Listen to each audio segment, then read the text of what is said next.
Welcome to my channel আরতি রান্নাঘরে তোমাদের সবাইকে অনেক স্বাগত। তো বন্ধুরা, আমি দেখো মাছ নিয়ে আসছি। মাছ ভাজা হয়ে গেছে, প্রায় হয়ে গেছে ভাজা, আর অল্প মাছ আছে ভাজবো। তো আমি আজকে মাছের যে তেল নিয়ে আসি, মাছের তেল আজকে আমি মানে আলু দিয়ে মাছের তেল ভুজিয়া করবো আর কি। তো বন্ধুরা, বড় মশাই আজকে তাড়াতাড়ি বাড়িতে চলে আসছে। আজকে ক্রিকেট ম্যাচ আছে বললো, তো ক্রিকেট ম্যাচ দেখছে। তো ক্রিকেট ম্যাচ মানে ওর খুব পছন্দ আর কি, মানে শেষ ম্যাচ আজকে, তো তাড়াতাড়ি চলে আসছে।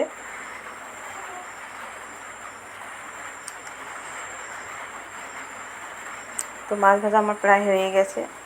আমি এখান থেকে এই যে আলু কেটে নিয়েছি, যেমন করে যে ভুজিয়া বানাই সেরকম করে আলু আমি কেটে নিয়েছি। এখানে পেঁয়াজ একটা দিয়েছি বড় সাইজের, কাঁচা লঙ্কা দিয়েছি আর নুন দিয়েছি। এবার দিয়ে দিব হলুদ, দিয়ে আমি আলুটাকে একটু আগে ভেজে নেব ভালো করে, তারপর মাছের তেলগুলো আমি দিব। তো বন্ধুরা দেখো, আলু ভুজিয়া এগুলো ভাজা আমার মানে প্রায় হয়ে গেছে। মাছের ডিমও আমি দিয়েছি এখানে, অল্প করে মাছের ডিম আরও আছে, ওটাও দিয়ে দেবো। তো এই আমি এখন এটাকে একটু ফাঁকা ফাঁকা করে নিলাম, কারণ মাঝখানটা আমি মাছের তেলটা যা আছে সেটা আমি দিব এখানে, সেজন্য মাঝখানে আমি ফাঁকা করে ফেললাম। তো মাছের তেলটা মাঝখানটা দিয়ে দিলাম। আলুগুলোকে আর একটু সাইড করে নেব।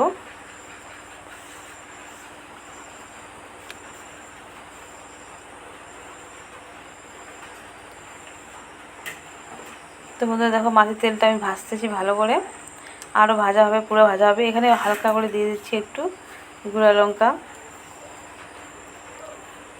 তাতে একটু ঝাল ঝাল টাইপের হবে আর কি, ভালো লাগবে খেতে।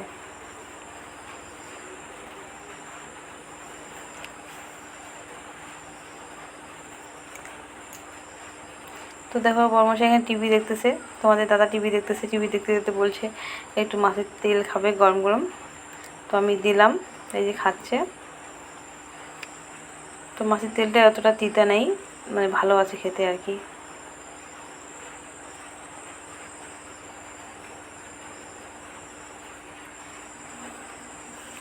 তো বন্ধুরা, তোমরা সবাই সুস্থ থাকবেন, ভালো থাকবেন। এবার আমরা দেখো খেতে বসে যাব। এখানে